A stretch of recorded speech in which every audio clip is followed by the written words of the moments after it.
Hello friends, एक बार फिर से सभी का स्वागत है भवती आईएएस के इस स्टडी प्लेटफॉर्म पर। दोस्तों, आज का हमारा जो टॉपिक है वह है इंटरनेट। इंटरनेट समझने से पहले हम इंटरनेट से संबंधित कुछ टर्मिनोलॉजी और कुछ शब्दों को समझ लेते हैं। जैसे सबसे पहले हम बात करते हैं नेटवर्किंग क्या होता है। देखिए, नेटवर्किंग का मतलब होता है दो या दो से अधिक कंप्यूटरों को आपस में किसी डेटा केबल की मदद से या किसी केबल की सहायता से जोड़ना, ताकि वे आपस में कोई डेटा या कोई जानकारी आपस में साझा कर सकें या शेयर कर सकें। तो यदि आप दो या दो से अधिक कंप्यूटर को आपस में जोड़ते हैं किसी केबल की मदद से ताकि वो आपस में डेटा शेयर कर सकें, तो इस प्रकार की व्यवस्था को हम नेटवर्किंग कहते हैं। अब यह नेटवर्किंग कई प्रकार से की जाती है। जैसे सबसे पहले local area network. Local area network के अंदर हम कंप्यूटर जो कि नज़दीक होते हैं, ज़्यादा दूरी पर नहीं होते हैं और कुछ लिमिटेड अमाउंट में होते हैं या कम मात्रा में होते हैं, उन्हें हम जिस कनेक्शन के थ्रू आपस में जोड़ते हैं उसे हम लोकल एरिया नेटवर्क कहते हैं। जैसे कि नाम से ही स्पेसिफाई, लोकल मीन्स एक लिमिटेड एरिया में। लोकल एरिया नेटवर्क की क्या विशेषताएं होती हैं, तो आप देख सकते हैं local area limited small geographical area. जो लोकल एरिया नेटवर्क होता है वह एक स्मॉल जियोग्राफिकल एरिया में लिमिट होता है। कह सकते हैं लगभग 1 किलोमीटर के दायरे में जो कंप्यूटर्स आपस में जोड़े जाते हैं वो लोकल एरिया नेटवर्क के सहायता से जोड़े जाते हैं। हाई स्पीड डेटा ट्रांसफ़र, चूँकि कंप्यूटर बहुत नज़दीक होते हैं तो वहाँ जो डेटा ट्रांसफ़र होता है वो हाई स्पीड से होता है या जल्दी होता है। Data error rate is very less since data is transfer to limited distance. चूँकि डेटा बहुत कम डिस्टेंस पे ट्रांसफ़र किया जाता है, इसीलिए इसमें जो एरर होती है उसके भी चांसेस बहुत कम होते हैं। Managing local area network is easy as only a single technology and symmetrical topology is used. देखिए, यहाँ पर ये जो टोपोलॉजी या सिमेट्रिकल टोपोलॉजी, इनका मीनिंग मैं आपको इन शॉर्ट समझा देता हूँ। एक कंप्यूटर को, जो कि मेन कंप्यूटर है, उससे आप कई कंप्यूटर जोड़ते हैं लेन के थ्रू, लेकिन इनको जोड़ने के कई सारे पैटर्न हो सकते हैं। जैसे मैंने ये पैटर्न बनाया है। इसके अलावा यदि हम देखें तो कंप्यूटर को कुछ ऐसे स्टार शेप में भी जोड़ा जाता है जिसमें कई सारे कंप्यूटर एक दूसरे से इंटरकनेक्टेड होते हैं। तो ये जो डिफरेंट तरीके हैं या अलग अलग वे हैं कंप्यूटर को आपस में जोड़ने के, इन्हें हम सिमेट्रिकल टोपोलॉजी या टोपोलॉजी कह सकते हैं। तो ये जो टोपोलॉजी लैन में यूज़ होती है बहुत सिंपल होती है, बहुत ज़्यादा कॉम्प्लेक्स नहीं होती है, इसलिए इस नेटवर्क को मैनेज करना काफ़ी ईजी होता है। सेकेंड जो नेटवर्किंग का तरीका है वह है वैन या वाइड एरिया नेटवर्क। वाइड मतलब आप समझते हैं कि बहुत बड़े स्तर पे या बड़ी दूरी तक इसको नेटवर्क को कनेक्ट किया जा सकता है। तो वैन में हम कंप्यूटर को कनेक्ट करते हैं, चूँकि दूरी बहुत ज़्यादा होती है तो इसे हम या तो टेलीफोन की सहायता से या सैटेलाइट की सहायता से कनेक्ट करते हैं। आपने यदि ऑफिसेस में देखा हो तो टेलीफोन लाइन की सहायता से इंटरनेट कंप्यूटरों में कनेक्ट किया जाता है, तो वो वाइड एरिया नेटवर्क का उदाहरण होता है। इंटरनेट जो कि हम ऑनलाइन यूज़ करते हैं वह भी एक वाइड एरिया नेटवर्क है।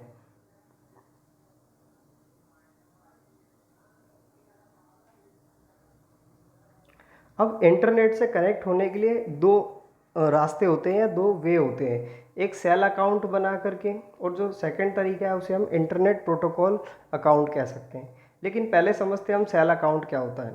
सेल अकाउंट इज़ बेसिकली एक पर्सनल अकाउंट। ये एक प्रकार का पर्सनल अकाउंट है और ए सर्वर, किसी सर्वर पर जो कि कनेक्टेड है किसी इंटरनेट से। इन शॉर्ट, इंटरनेट से एक सर्वर कनेक्ट है। सर्वर मतलब एक लिमिटेड एरिया, वो किसी इंटरनेट से कनेक्टेड है। अब इस सर्वर के थ्रू कई कंप्यूटर आपस में कनेक्ट हो सकते हैं। तो ये जो सर्वर पे बाकी कंप्यूटर कनेक्ट हो रहे हैं, इनको चलाने के लिए एक सेल अकाउंट चाहिए होगा।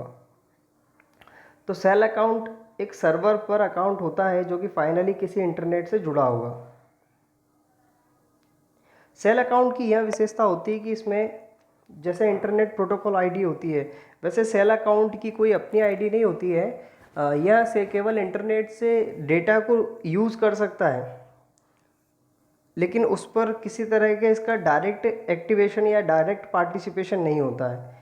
वहीं अगर हम बात करें इंटरनेट प्रोटोकॉल अकाउंट की, तो इंटरनेट प्रोटोकॉल अकाउंट में जो कंप्यूटर होता है वो एक्टिवली पार्टिसिपेट होता है इंटरनेट से, और इसे चलाने के लिए एटलीस्ट 8 MB की रैम चाहिए कंप्यूटर में।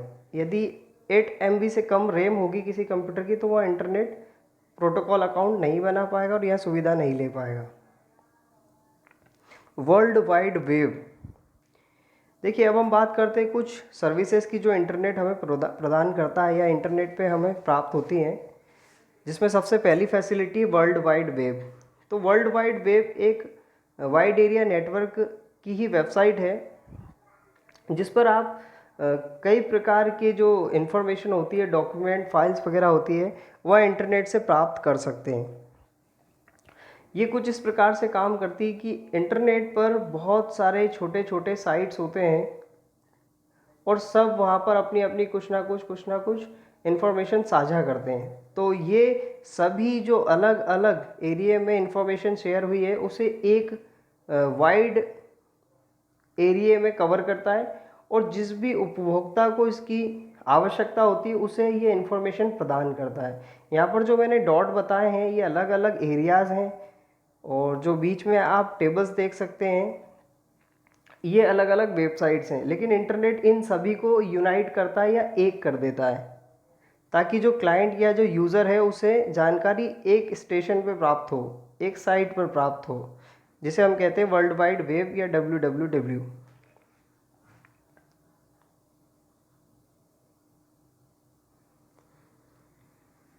देखिए वेबसाइट्स एक्चुअली है क्या। Website collection of web pages होता है। वेब पेज का मतलब वेबसाइट के ऊपर जो पेजेस होते हैं जिनके ऊपर आप कंटेंट या कोई इन्फॉर्मेशन शेयर करते हैं। ये वेबसाइट जो होती हैं ये कुछ पर्टिकुलर डोमेन पर काम करती हैं और उन पर कोई पर्टिकुलर इन्फॉर्मेशन साझा की होती है। जैसे वेबसाइट्स न्यूज़ के लिए जो होती हैं उन पर न्यूज़ से रिलेटेड इन्फॉर्मेशन साझा की जाती हैं। एजुकेशन से रिलेटेड वेबसाइट पर एजुकेशनल कंटेंट साझा किए जाते हैं। कॉमर्स में आप बिजनेस पर्पज़ से जो आपके डेटा या इन्फॉर्मेशन होता है उसे शेयर करते हैं, और इंटरटेनमेंट वेबसाइट्स पर इंटरटेनमेंट रिलेटेड डेटा या इन्फॉर्मेशन शेयर किया जाता है। तो वेबसाइट्स जो होती हैं एक पर्टिकुलर एरिया होती हैं। जैसे मैं समझाता हूँ आपको कि इंटरनेट एक बहुत बड़ा एरिया है, लेकिन यहाँ पर अगर आप देखें तो ये भी अपने आप में कई छोटे छोटे एरिया में बटा हुआ है। तो मान लेते हैं कि ये वाला एरिया जो एजुकेशनल स्पेस है, ये वाला इंटरटेनमेंट स्पेस है, ये वाला न्यूज़ स्पेस है। तो ये पर्टिकुलर जो स्पेस या एरिया दिखाई दे रहा है ये किसी एक विषय पे या सब्जेक्ट के लिए डोमिनेटेड होगा और उसे आप वेबसाइट कहेंगे। तो ये एक स्पेस जो हो गई ये मान लेते हैं कि किसी और दूसरे आपके एंटरटेनमेंट या सोशल नेटवर्किंग की स्पेस हो गई। तो यहाँ पर केवल आप सोशल नेटवर्किंग से संबंधित इन्फॉर्मेशन साझा करेंगे। अब ईमेल सर्विस क्या होती है। तो सर्विसेज जो इंटरनेट पे प्राप्त होती है उसमें ईमेल भी एक सर्विस है, जिसमें हम ईमेल का यदि फुल फॉर्म देखें तो इलेक्ट्रॉनिक मेल होता है, जिसमें हम जो अपना मैसेज या संदेश होता है उसे इंटरनेट की सहायता से या किसी नेटवर्क की सहायता से दो इलेक्ट्रॉनिक डिवाइस के बीच में साझा करते हैं। इलेक्ट्रॉनिक डिवाइस आपके कंप्यूटर, लैपटॉप या मोबाइल फ़ोन हो सकते हैं। तो इलेक्ट्रॉनिक डिवाइस के बीच में यदि कोई संदेश साझा किया जाता है तो उसे हम ईमेल कहते हैं। टेलीटेक्स्ट, टेलीटेक्स्ट का सबसे बेस्ट उदाहरण यदि आप देखें तो आपने देखा होगा कि एयरपोर्ट्स पे या रेलवे प्लेटफॉर्म पर यहाँ एक स्क्रीन लगी होती है जिस पर फ्लाइट्स का या रेलवे का टाइम चलता रहता है कि कौन सी फ़्लाइट कब उड़ान भरने वाली है, कब कौन सा रेलवे जो है रेल जो है वो वहाँ अपने प्लेटफॉर्म पे डिपोर्ट होने वाले। तो ये सारी जो इन्फॉर्मेशन यहाँ पर शो होती है इस स्क्रीन पर, ये टेलीटेक्स्ट के थ्रू ही होती है। तो टेलीटेक्स्ट क्या करता है कि जो टेक्स्ट या आपके वर्ड्स होते हैं, इन्फॉर्मेशन होती है जो वर्ड्स के फॉर्म में होती है, उसे इंटरनेट की सहायता से या किसी नेटवर्क की सहायता से एक टेलीविज़न पर शो करता है।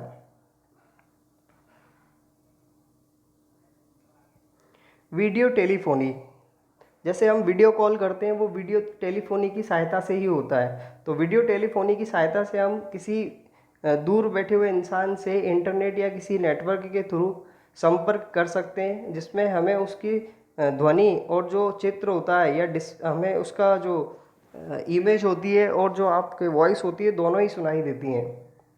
और दिखाई देती हैं।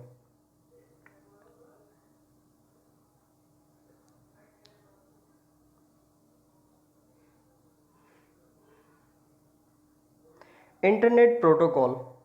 दोस्तों, इंटरनेट प्रोटोकॉल एक सेट ऑफ रूल होता है, एक नियमों का एक ऐसा सेट होता है जो यह तय करता है कि इंटरनेट पे जो जानकारी आप साझा कर रहे हैं या इन्फॉर्मेशन शेयर कर रहे हैं वो किस वे में आपके ट्रांसफ़र होगी, या इंटरनेट पर ट्रांसमिशन का क्या उसका तरीका होगा। जैसे आप जानते हैं कि हमारे यहाँ सिटी में भी ट्रांसपोर्टेशन के लिए हम एक व्यवस्था बनाते हैं कि बसेस का रूट क्या होगा, ट्रेन का रूट क्या होगा, जो लोकल गाड़ियाँ होती हैं, ऑटोमोबाइल या टू व्हीलर्स होते हैं, उनका रास्ता क्या होगा। तो जिस प्रकार से हम एक सिटी का ट्रांसपोर्टेशन मैनेज करते हैं, वैसे इंटरनेट पर भी जो डेटा होता है उसे जब आप शेयर करते हैं तो उसे शेयर करने के लिए भी कई सारे वेज हो सकते हैं, कई सारे तरीके हो सकते हैं, और इन्हें हैंडल करता है इंटरनेट प्रोटोकॉल। तो इंटरनेट प्रोटोकॉल का यदि हम संक्षिप्त रूप देखें या आसान भाषा में समझें तो इंटरनेट प्रोटोकॉल एक ऐसा सेट ऑफ रूल है जो ये तय करेगा कि इंटरनेट पर जो डेटा डिलीवर होना है वो किस प्रकार से हो।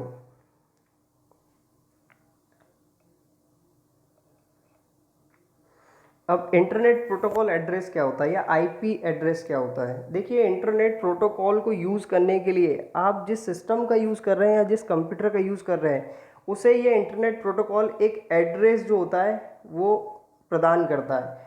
तो इस आईपीआर के थ्रू या इस इंटरनेट प्रोटोकॉल एड्रेस के थ्रू आप उस सिस्टम से कनेक्ट हो सकते हैं जिससे आप इस इंटरनेट प्रोटोकॉल को यूज़ कर रहे हैं।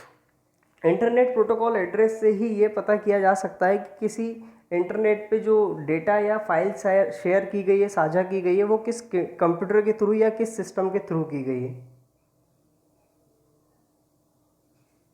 सर्च इंजन ऐसे आपके एप्लीकेशंस होते हैं जो इंटरनेट पे आपको कोई एक पर्टिकुलर इन्फॉर्मेशन या डेटा ढूंढने में या सर्च करने में आपकी मदद करते हैं। जैसे इंटरनेट एक बहुत बड़ा एरिया है, लेकिन यदि आप एजुकेशन से संबंधित कोई डेटा सर्च करना चाहते हैं तो आप कोई उस पर की टाइप करेंगे। जैसे फॉर एग्जांपल आपने एजुकेशन के लिए विकीपीडिया लिखा, तो विकीपीडिया इस वर्ड को लेकर के सर्च इंजन इंटरनेट पर खोज प्रारंभ कर देगा कि इस विकीपीडिया नाम से संबंधित कितनी सारी वेब पेजेस इस पे अवेलेबल है। तो सर्च इंजन का काम होता है कि आपने जो इनपुट दिया है विकीपीडिया या कोई भी शब्द, उस इनपुट को लेकर के इंटरनेट पर उसकी खोज करना है कि उससे संबंधित वहाँ पर क्या क्या डेटा अवेलेबल है। तो आप समझ पाए, सर्च इंजन का अर्थ है एक ऐसा आपका एप्लीकेशन जो इंटरनेट पे हमें किसी कीवर्ड या किसी शब्द को ढूंढने में, उससे संबंधित इन्फॉर्मेशन निकालने में हमारी मदद करता है। जैसे सबसे लोकप्रिय जो आपके सर्च इंजन है वह है गूगल, याहू एंड बिंग, जिसमें सबसे ज़्यादा लोकप्रिय है गूगल। सम इम्पोर्टेंट वेबसाइट्स, कुछ और इम्पोर्टेंट वेबसाइट्स यदि हम देखें तो ईमेल संबंधित वेबसाइट्स हैं आपकी जीमेल, याहू मेल, आउटलुक। ये हमें ईमेल की सुविधा प्रदान करती है इंटरनेट पर। जो अन्य आपकी वेबसाइट है उनमें सोशल नेटवर्किंग साइट्स भी हैं, जैसे ट्विटर, फेसबुक, व्हाट्सएप, जिस पे आप अपने सोसाइटी से कनेक्ट होते हैं और सोसाइटी से संबंधित आप इस पर इंफॉर्मेशन शेयर करते हैं। ई बिजनेस साइट्स हैं जैसे कि अमेज़ोन, फ्लिपकार्ट, स्नैपडील, ये हमें ई कॉमर्स प्रदान करती हैं। इंटरनेट के थ्रू हम बिजनेस कर सकते हैं इन वेबसाइट्स का प्रयोग करके। विकीपीडिया एक एनसाइक्लोपीडिया है जिसे हम विश्वकोश कहते हैं। इस पर आप इंफॉर्मेशन शेयर करते हैं किसी भी टॉपिक या किसी भी सब्जेक्ट से रिलेटेड।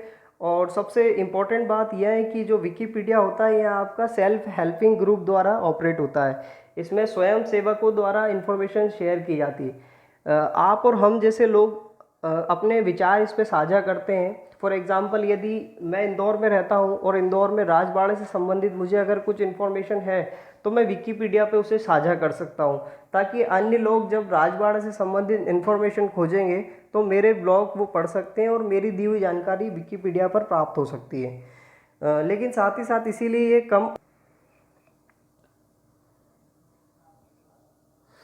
यूट्यूब एक वीडियो शेयरिंग ऐप है, इस पे आप वीडियो शेयर करते हैं।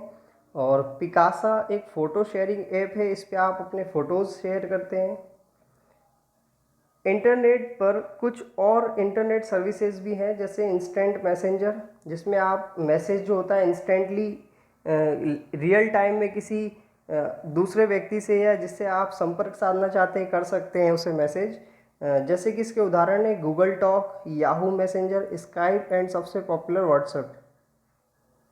File sharing app, file sharing app आपको सुविधा देता है इंटरनेट पे फाइल शेयर करने के लिए। जैसे सबसे एग्जांपल इसका बढ़िया है बिट टॉरेंट। बिट टॉरेंट की मदद से आप इंटरनेट पे कोई फाइल जो है उसे किसी दूसरे व्यक्ति के साथ शेयर कर सकते हैं। गूगल ड्राइव, गूगल ड्राइव भी इंटरनेट पर एक सर्विस है जो आपको इंटरनेट पर स्टोरेज प्रदान करती है। यदि आप कोई डेटा इंपॉर्टेंट है जिसे आप खोना नहीं चाहते, आप चाहते हैं कि आपके डिवाइस के अलावा यह डेटा इंटरनेट पर भी हमेशा मौजूद रहे, तो आप उसे गूगल ड्राइव के अंदर सेव कर सकते हैं। गूगल ड्राइव आपको इंटरनेट पर एक स्पेस प्रोवाइड करता है जो लगभग 15 GB होती है और यह फ्री ऑफ कॉस्ट होती है।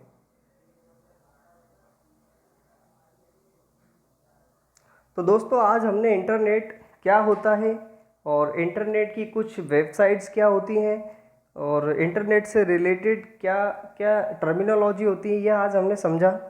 नेक्स्ट लेक्चर में हम देखेंगे कुछ social media sites. Social media क्या होता है, सोशल मीडिया का हमारी सोसाइटी पर आज क्या इम्पैक्ट है, सोशल मीडिया हमारे लिए कितनी महत्वपूर्ण है आज के समय, और इंटरनेट का भारत को लेकर के क्या व्यू है, इंटरनेट की फैसिलिटी भारत में किस प्रकार है।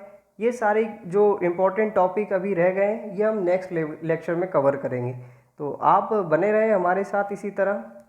तब तक के लिए आप घरों पर रहें, सेफ रहें। Thank you so much.